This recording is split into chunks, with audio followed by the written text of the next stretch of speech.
What's up, guys? I'm SaltEMike, and this is your Star Citizen Week in Review for July 26, 2021. 314 is still on the PTU, and again, it's July 26th, and it's still on the PTU.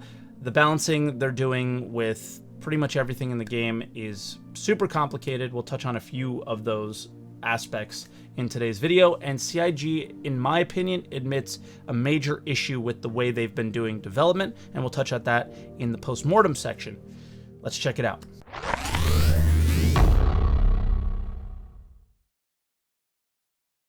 And as always, if this is your first week in review, it's where I take all of the official Star Citizen news and put it into one video and throw my opinions in there as well. I also do live stream on twitch.tv/saltymike starting at 6:30 a.m. Eastern time every day, but Monday and sometimes Tuesday for now, but that's probably going to change. And before we get into the video, I do want to touch on something that we talked about last week, which was the faked jump point from CitizenCon 2019. There was a lot of comments from you guys, a couple comments from developers that actually worked on the event, and they kind of, I guess, didn't understand what I meant by faked. What I meant by faked is how jump points have been portrayed to us is when we get to use them, they need server meshing to work. So what we saw at CitizenCon was not jump points. For me, jump points don't exist until we can use them. So it had to have been faked in some shape or form or capacity in order to exist at CitizenCon. As far as I understood, that was a test for object container streaming and not server-side object container streaming and not actual jump points. So yeah, it was just like a little miscommunication there. I don't believe it was actually faked. I believe it happened. I don't think it was just a video that played on screen that wasn't an actual thing of them jumping from one system to another. It just isn't the intended way that we would. All right, so jumping straight into patch notes, we had 3 patches this week. We're going to start out with L on the PTU, and it's a little different. It has a special note about desync issues. They're really trying to nail them down because I think it really affects their dynamic events. Make sure you have your QR code on your display to give and provide any sort of feedback when you do encounter these issues. They also balanced size 5 energy weapons and a size 1 laser repeater. They reduced the delay on the Warlock EMP as well. They also adjusted the Hornet's rotation velocities. And lastly, they think they have some fixes for some of the desync issues, and bounty enthusiasts rejoice. They resolved why you are getting a crime stat when killing players with bounties. 3.14 PTU-M. Balancing continues. Gimbal assist should be just a bit more snappy now. They also slightly lowered the damage and increased the ammo for ballistic repeaters and Gatlings because these have been a problem. Mono builds of them killing ships in 3 seconds is obviously not ideal. Hopefully this resolves that issue. They also removed the low ammo ship computer audio as well as overheat for energy weapons and thrusters. It was super annoying, so glad to see that go. And a huge fix for the HUD. If you played Arena Commander or any sort of ship combat, if you locked onto an enemy, sometimes you could not see the direction they are on the edge of your screen if they're not directly in front of you. So this definitely helps. So that is a big and awesome change. PTU-N is just more balance, adjusting gimbaling for fixed weapons as well as manual gimbals, increased the wing health on the 300 series, increased the health of the Hornet tail. They doubled EM of decoys and hoped that they would work, and changed the default keybind for gyro mode, but didn't tell us what it was. Like, why wouldn't you put that in the patch notes? I have no idea. Then moving on to the Postmortem, there is a lot in the Postmortem, but we're just going to comb through and take out a few of the major things that impact our experience in 3.13 and maybe even in 3.14. But it's clearly not going to be a priority for them to fix these issues because they're still trying to get 3.14 out and work on 3.15. So these 3.13 issues, I imagine, are not going to be too major. But the Rock DS, it was obviously a really dumb thing to release this in 3.13, and they seem to know it. The last paragraph shows that they hope future changes would make this thing viable, specifically cave updates, because the gimbal can go in multiple directions. So if there's a rock at the top of a cave, you would be able to get it, but you wouldn't be able to get that with a normal ROC. Mounted guns. This blurb here is everything to me, and the major focus of that thing that I mentioned in the intro is mounted guns. They serve zero purpose in the game. There's no purpose to them. And they think that it's a better idea to put things like mounted guns in EVO and the PTU, gather feedback from them, and then pull them out and hold them until they can develop actual gameplay and content around these things. Trolleys fall in line with this as well. So, you know, we shouldn't have had trolleys unless this cargo mechanic that they mention exists. So they also mentioned wheels being weird, and they're going to do hover, which is, I don't understand why they didn't do it in the first place, but hey, okay. And then reputation UI. This isn't really UI related so much, but just the general mission thing, updates and all that stuff is also related to the thing I mentioned in the intro about how much time it takes for the refactoring of things. And there was no new mission updates in 3.14. We obviously are going to see updates to Xeno Threat and Ninetales, but I hope something like this and the refactor with reputation involved makes it into 3.15, but we'll have to see. I mean, for me personally, I just think like delivery missions with reputation and reputation-based rewards as well, like ship skins for Kovalex or something like that, right? That would be really cool. Then moving on to video updates, we had no ISC for the 4th week in a row. Jared went on vacation a couple weeks ago, I think, as well as they didn't really want to bother the developers on their work for 3.14, but yeah, it's just, it kind of sucks not to have it, but it is what it is. Jared, if anybody deserves a vacation, the guy's probably one of the hardest working people at the company. He's always working. So we did have an SCL though, and we're going to start out with, in case you were living under a rock, kind of what 3.14 and the ship balance is all about. So we've had to kind of reset some things to bring not only the weapons and everything, but the ships together in a setting where that kind of resets things for us. So the ships are a lot closer in performance. But as you said, you know, our plan isn't just to keep it like this. Our plan is to discover, you know, what our new features mean for the game, because, you know, we can test things as much as we want, but it's got to get in the players' hands, and then we can see what happens as the players make choices. So this is an intentional thing to kind of draw things back to a simpler state, and then start to build them back out over subsequent patches. It sounds like what you're saying. Yeah, that's basically it. I absolutely love that they're starting from scratch. I mean, I don't really have anything else to add to that. It makes perfect sense. It needed to be done, and they're doing it. So, cheers. They always mention physicalized damage, though, when there are issues with the current implementation of combat, weapons, flight, all that stuff in the game. So, what's the deal with it? I mean, that's the beauty of Star Citizen. You know, you balance for the tech that we have now, and you anticipate the tech we'll have in the future. It's the same issue that we have with a bunch of other systems. We can't build, you know, the damage and the balance for tech that it's not ready for the live game.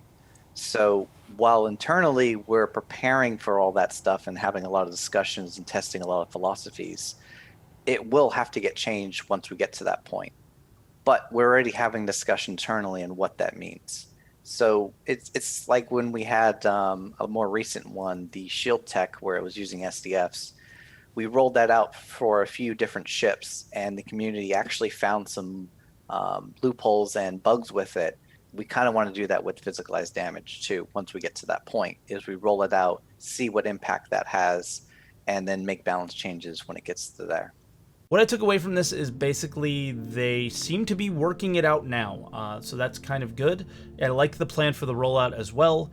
It has to be done right, so the idea of them rolling it out slowly, gathering feedback, making sure there's no major issues with it just makes perfect sense. For me, the next discussion is the elephant in the room in 3.14, ballistic weapons. It's a long clip. I could not really break it down. It was too important. So here it is. The purpose of ballistics was always to feel limited but powerful. And in 3.13, we didn't really have that. Ballistics were practically just cannons, which looked and sounded a bit different compared to laser weapons or energy weapons. I mean, they had like fire times of several minutes, right? And it comes back to the thing that David said before. Like, we want to give these things purpose, and The specific issue that we had in 3.14 was that was the length of a continuous fire stream which you could put out, which was always much more powerful than the energy cannons, which had natural fire pauses because they needed to regenerate.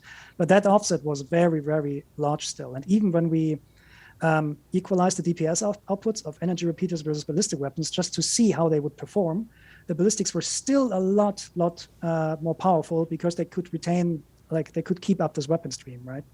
And at the moment, we do not have any other ways to force a break in that fire pattern. So for that reason, we harshly limited the ammo and also upped the damage quite a lot to force players to make very conscious choices about when to employ those weapons.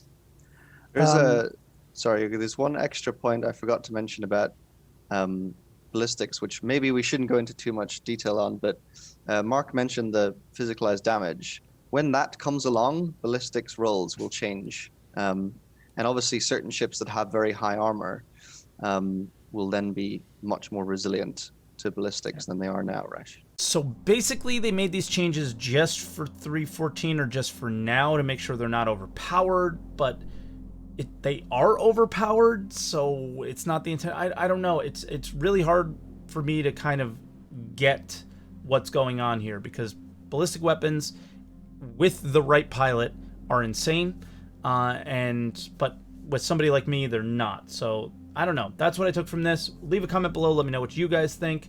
And the next one annoys me a little bit. Have you considered reducing the amount of shield damage that ballistics do in exchange for higher hull damage? I think that's probably because of the big 3-second takedown builds that we're seeing people just alpha striking with Gatlings and. Yeah, though that doesn't. So firstly, that kind of approach is contradicting what we want and the general idea of like energy weapons versus ballistics. But the other part of that is that our weapons, they do not have a shield damage property. It's the other way around. Our shields have a damage type property, and every weapon dishes out damage of a certain type, right? Can be distortion, can be physical, energy, and there's a couple of others. And a shield has absorption and resistance values that counter that. So even if we wanted to do that, we couldn't do it right away. So this is nothing we can do for 3.14. This ties into the ballistic stuff really well, right? If you just took shields and reduced the ballistic, or raised the amount of ballistic damage reduction that shields do, then does this not solve the issue with ballistics? Basically, they're trying to say that they don't want there to be this situation where we're shooting down shields with lasers and killing hulls with ballistic ammo. And I don't understand why that's not a thing. It just seems logical to me. And they say they don't want it, but they never explain why. So I'm not saying it's the right way to do it, but I also don't understand why it's not. So I think I would just need a little bit more on that, and I kind of wish there was a bit of a follow-up. Yeah, leave a comment below if you have anything to say about that. Then there was quite a bit more in the video, but we're going to just do some quick hits. Scanning is also being rolled out really slowly, as a lot of aspects can break the game. Pirates, don't worry, pings are basically going to announce player's position later, but it didn't make it into 3.14. They also plan to have different scanners provide different information. So a mining ship might have really good mining information, but almost no combat information, and vice versa.